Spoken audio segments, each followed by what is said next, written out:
Welcome to Power Movers, the podcast where we empower business owners and entrepreneurs to reclaim their time, master their systems, and live the life they love. From leveraging AI to implementing business operating systems that bring clarity and focus, to exploring the transformative power of wellness practices like breathwork, meditation, and cold exposure, we cover it all. We'll dive into the tough conversations about mental health, share practical tools to help you harness the power of your mind and your body so you can feel better, perform better, and achieve more. Join me, Roy, as we uncover strategies, share inspiring stories, and explore the tools that will help you move your business and your life to the next level.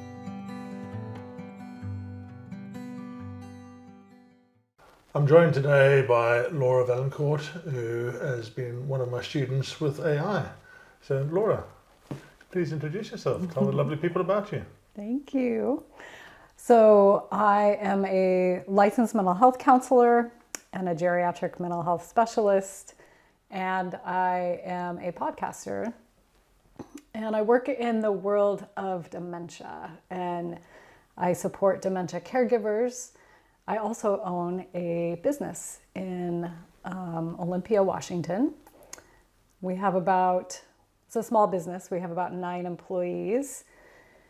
And in my work, I do a lot of serving the community. I serve families that are navigating the complexities of planning and caring for aging individuals. And so my employees and I offer services such as care management and consulting and coaching and counseling. And then we also have some contracts with the state of Washington and a variety of aspects. So yeah, I do a lot of work. I work both in the communities with families, and I also work in facilities and hospitals and all of that. So you had your work cut out for you. And we met just over a year ago now. Yeah. And when we met, I said to you, "Have you thought about AI?" And you're like, no. What is this AI thing you're talking about? Actually, I'd never heard of it when you brought it up. Yeah. I was instantly curious. I feel like I have a curious personality, and we had been talking about business, and you were asking such good questions about business and how my business was structured and the challenges that I faced, and we were having such a good conversation about that when you mentioned AI and ChatGPT, I got very curious. Yeah. So, yeah. And since then, we're 16 or so months on. Yeah. And is it fair to say AI has changed your outlook on how things can be? It has transformed my life. I mean, I don't think that I realized how, again, transformational that it could be. I didn't understand the potential of the tool. And even now, like you said, it's been over a year, and I have come leaps and bounds. And I know that I still have so much more to learn. Like I'm still evolving as it evolves. So. And it evolves so quickly every week. I mean, from those early days, things have changed so much. Yeah. Now, it's fair to say that Laura probably is one of my best students. She has, she's taken the bull by the horns, and she has run. She's really dug mostly into ChatGPT, and is able to get very much the best out of ChatGPT than quite a few people I've seen. And we've dug into people like Wes McDowell, we've dug into other internet people who have helped us understand a bit more about the best way to work with things. So give me an idea on your day-to-day life, how ChatGPT or I call him Chad. Yeah, Chad. might help you. Wow, such a good question. I think I also want to touch on kind of the journey that I've had with it, because as I evolve in my quote relationship journey with chat, I have found that I use it for so many other things. And I use it for sort of the same things that I started out wanting to use it for, but I use it in such a different way, and I get so much more out of it. So what would those things be that Yeah. you started out using? What when you first saw the tool, what did you think the potential might be? I couldn't comprehend how much I could actually get out of it. And so it was so important at first to watch you interact with it, and to also get on and play with it myself. Because what I initially did, and I see a lot of people doing this too, is that they treat it like a Google search. You know, it's funny, I'm totally aging myself here, but when I was a kid, we had to learn. No Google. We didn't have Google, but we had the library, right? And you had to learn in the library in the States. I don't know what you called it where you grew up, but we called it the Dewey Decimal System. And it was this card index file of figuring out how to find books in the library based on subjects or authors and so, you know, we evolved clearly from that to being able to utilize Google, where you type, and when Google first came out, I remember there were Google prompts, right? There were ways to use Google that led you to discovering what you were really looking for. Yeah. So you had to word things a certain way, and Google has evolved over time clearly, but we've all learned how to use Google. We learn how to ask questions in a certain way to get us what we want. Yeah. Well, with ChatGPT, that's how I started out using it. I was very thoughtful about what I was asking for and how to word it so that I could just get the exact right hit like you would on Google. And as I evolved in working with it, I realized that it worked so much better, not only in the results that I was getting, but for myself to loosen up, lighten up, and just have a conversation, you know, be able to free flow with my dialogue. And it's almost like a mind dump, and to not be afraid to not be clear. I think it's also important to say that over the year, it has changed in that approach, fairly substantially. What you're doing now may not have worked. True. It's always evolving. Yeah. Yeah, that's a good point. So to remember to try new things and work with it. And as we go forward, it'll be the case as well. Yeah. So that has helped me personally. You talk a lot about this too, how when you're working with ChatGPT, well, some of the benefits that you've mentioned are, I think as entrepreneurs, as business owners, small, medium, large business owners, I think that we typically have the way that our minds work, we hold a lot in our mind. Yeah. We often start our businesses doing everything in the business. And then as we grow and evolve and delegate and set up systems, we still have our finger on the pulse of how things work and what's going on. And we are the change makers. We're always coming up with new ideas and analyzing. And so I would say most business owners have this quick mind that's holding a lot. And so for me with ChatGPT, it's really helped me to, again, be able to just lighten up and just share what's going on in my mind, brainstorm, brain dump, because I'm kind of a verbal thinker. And what I mean by that is that as I talk, the ideas come. And sometimes I have to start in one place before I really even get clear about what I'm asking.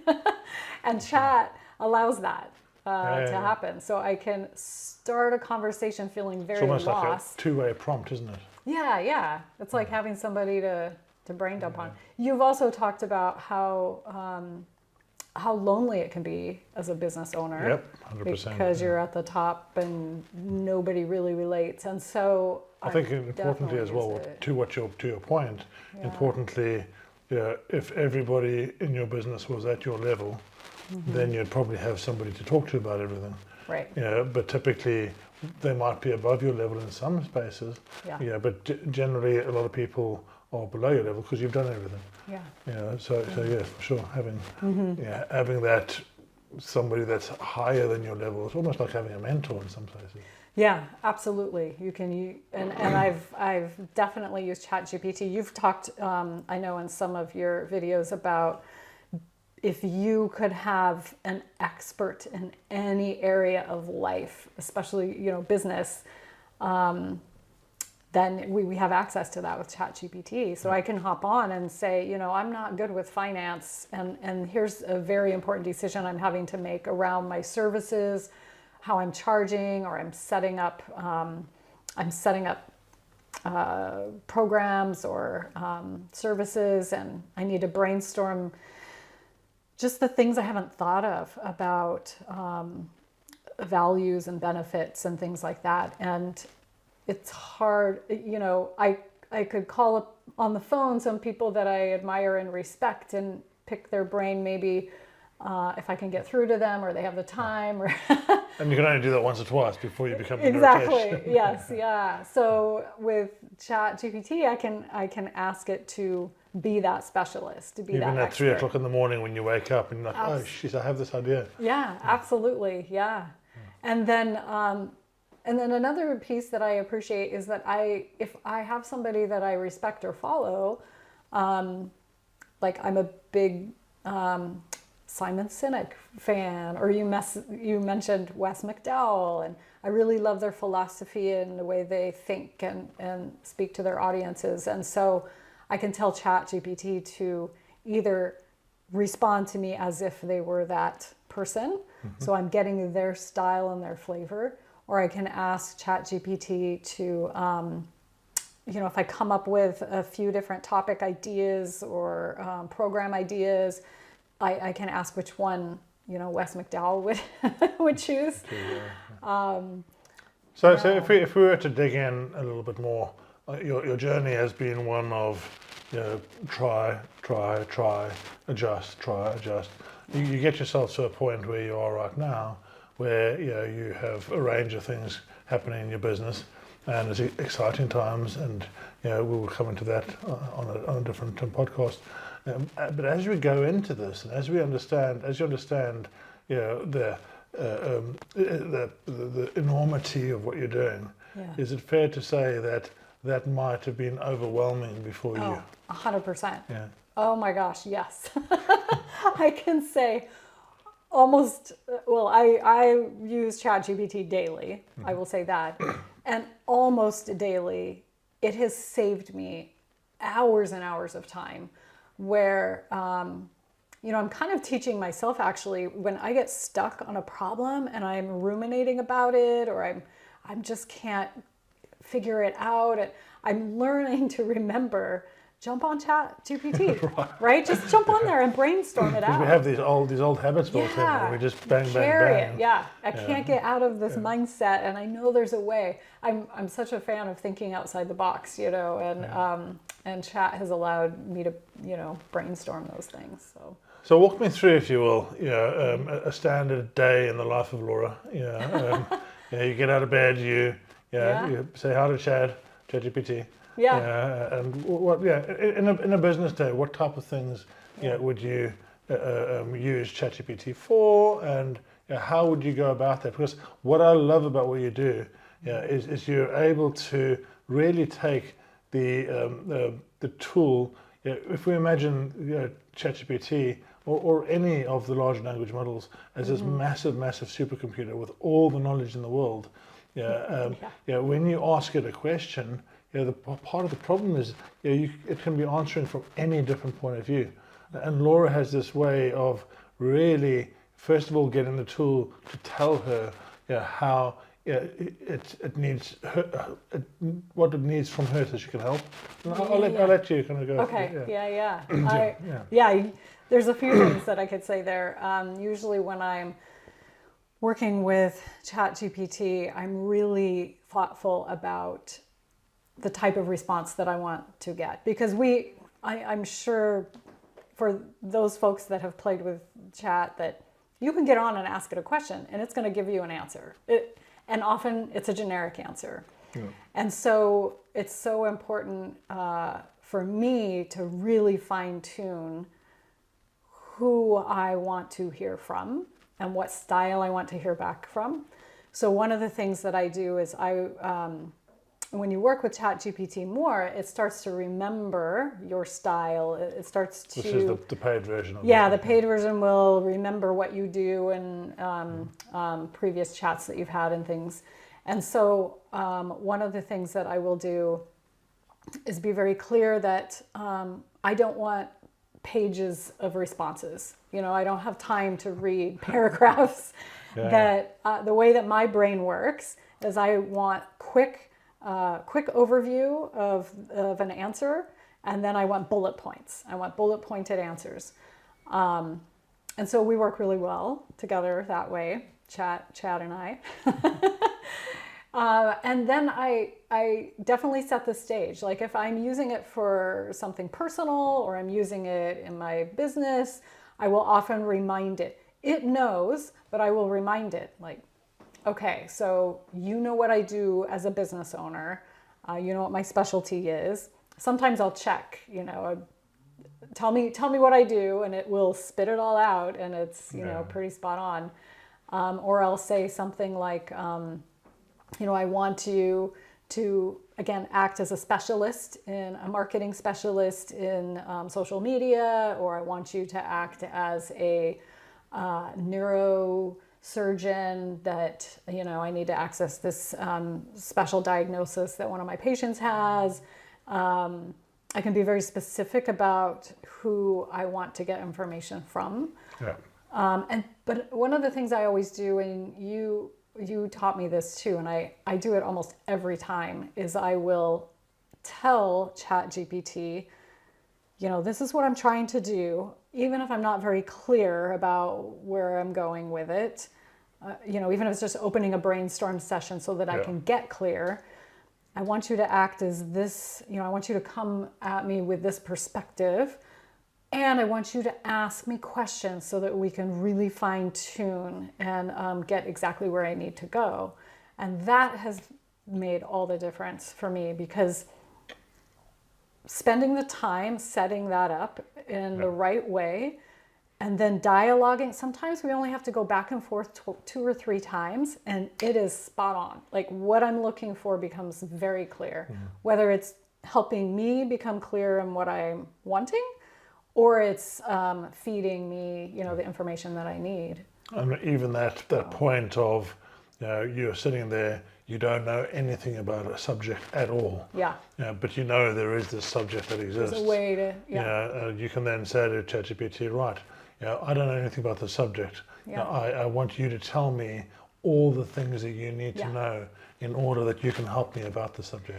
You know, another thing that I often say is, if I'm working harder than ChatGPT is, then I'm doing it wrong. I like right? That, you need to make ChatGPT work for you. That's why you have the tool, so that it will do the work. Yeah. And so if you're starting to feel frustrated about not getting what you want, you know, you can literally say that. And then ask, when you hit that point of frustration, my advice is always to go back with a question. And that is, the question is, a statement of asking ChatGPT to ask you questions, so that you can get clear and it can get clear about what you want. Because when Chat is asking you the questions, it's so easy. Doesn't feel hard, does it? No, I literally just answer the questions, and then it figures out the direction and helps. I remember you were having a while ago. You've been building out a course, a caregivers course, because you look after, you know, the caregivers that support people with dementia. So you're trying to empower them to have the best possible life. And I remember you started going into this yourself, and one of your employees, you know, really dug into this over a period. Yeah. And maybe tell us that how that Oh, it went. was just a fun journey because I wasn't clear on what I really wasn't clear on what my first course was going to be. I knew I had all this knowledge and all this skill, and so I really started out by asking Chat to interview me to find out more about what my skills and my abilities and my interests and all of that was. And so I answered all these questions about my work and what I'm passionate about and how I like to deliver things. And then we went on to, I asked Chat to, scour the internet essentially and find out what the biggest pain points for caregivers are.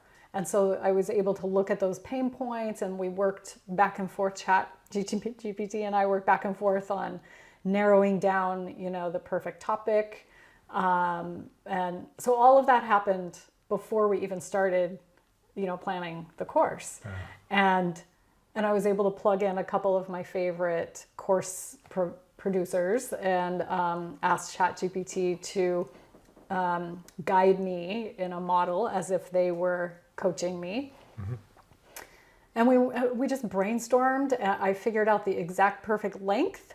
I figured out the style, the layout, the topic. I think you've probably inspired me a few times to really go so much deeper. You started once I was watching. You started with a set of titles. And I will go back 4 or 5 times until I think it's right. You will go back 320 times. You will just dig in and dig in and dig in, so that every single word fits what you're looking at. Well, I tell you, it leaves me with so much confidence. I can share this short story, but I had a virtual assistant that was, I have a podcast, and so we were talking about the podcast titles and the show notes for the podcast, and she was doing them herself. She was coming up with the titles, she was coming up with the show notes. And I have to tell you, after being introduced to AI, I don't, as amazing as she is, I didn't trust her as an expert in SEO word searches. I didn't trust her as a social media, So I can go to my expert, ChatGPT, the social media expert that lives in Chat, or the SEO expert that lives in Chat, and have it take basically the transcript of my whole episode and give me, 5 titles, 3 titles, 10 titles, whatever, I want to choose from. Specifically, again, searching for the perfect audience, the perfect words. So I walk away with the show notes and the title of the episode. So just dig into that a bit. You did 60 or so podcast episodes. Your podcast, Life on Repeat, is very successful. You've got many thousands of downloads in about 60 countries around the world. So congratulations. You want to tell us a little bit about that? About my podcast? Yeah, just very quickly, and then we can dig into the... Well, yes, thank you. I mean, really, this podcast initially was just a hobby. I really wanted to just share my knowledge with caregivers around the world that, it wasn't intentionally to be around the world, but it grew into that. And yes, it just grew. I think because it was such a unique niche that people were finding it all over. And, I have healthcare practitioners and providers, and I have family members that are listening in. And, I interview people, I do solo episodes. So, yeah. And before that, when you did your show notes, I remember beforehand you said, I wanted to go back and do my podcast again. But oh no, it's just so painful. I've got to do this, and then I've got to edit it, and then I've got to do the show notes, and I've got to do... Yes. So tell us how that looks for you now. Oh my gosh, it was a lot of work. It was a lot of work. The scheduling, the finding people that I wanted to interview, scheduling them, even getting them to send me things about themselves so that I can articulately ask questions. That's just the pre-planning piece. And then after the recording, it's the editing of the episode, it's the show notes, the title, then it's the uploading. I mean, there's so many pieces that come with producing a podcast. And just this year, with all of the AI tools that have come out, I mean, I was so grateful for you. And you introduced ChatGPT to me, but you also introduced several other tools that I use. Yeah. And now I'm able to edit those episodes myself. And my scheduling is all done by AI and tools, and my editing for sure is. And so, it's just streamlined. Yeah, I love the way that you take all the show notes, all the transcript of the show, and you just dump it into ChatGPT. And because ChatGPT knows what you want, you just say, "Hit me up with my show notes." Yeah. And then boom, boom, boom. I mean, I do it in less than a minute. I have title, I have show notes, I have timestamps of the episode. So, But I will, because I want to go back to the question that you asked earlier about how I use it day to day in my business. I won't go into the personal area, but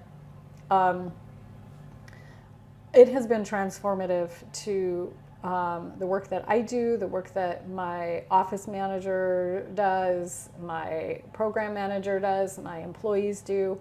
So in the world of healthcare, we are using it directly with our patients.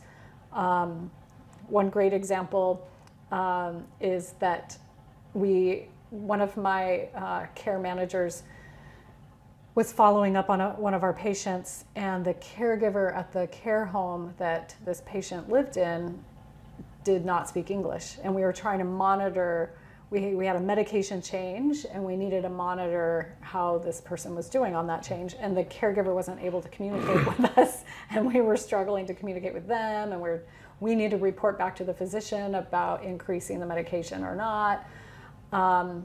So I taught my employees how to use ChatGPT to translate in the language that the caregiver used. So that was a beautiful example. We use it all the time for our treatment plans. We have a wealth of knowledge, and sometimes we get stuck and we want to always be thinking outside the box. So we are often brainstorming certain challenging behaviors or approaches or interventions that maybe we haven't thought of that are unique to clients and patients. So I know you've had a fairly deep dive because you're HIPAA compliant, you can't. So you've really had to train your staff. There's certain things you can do, you can't do. You never put any details in, put customer details, all of that. How was that? Was that kind of challenging? We're still waiting for. I mean, there are some AI tools out there that are HIPAA compliant. I haven't purchased any yet. They're not quite perfect enough for us yet. However, we can certainly use it to brainstorm ideas, and as long as we're not sharing personal healthcare information or identifying information. And using it in a secure way, making it two-factor authentication, and all those things we spoke about previously. So you implement those. So. I mean, that's just with my clinicians. Then, again, we're tracking numbers and all kinds of other things as far as, oh my gosh, legal letters that I've had to write and things like that. So, So, fair to say it's been pretty useful. It has been useful, And I would say too, I'll say one last thing. I think people that don't understand ChatGPT might think that, you're just letting Chat do the work for you, writing a blog or things like that. And I would argue that, because when you learn to use it appropriately, I feel like what you're doing is you are enhancing your own knowledge. And it's helping you organize those thoughts and zero in and inspire you in different ways. Given your medical qualifications, I'd say you're pretty well placed to make that statement. Thank you. Yeah. No, so definitely, I think, it's been amazing to watch your journey. Yeah, and thank you very much for coming on and talking about your AI. Thank you for introducing it to me. Well, hopefully that was useful, and we will be bringing more people on to discuss all things AI and business. Thank you for tuning into Power Movers.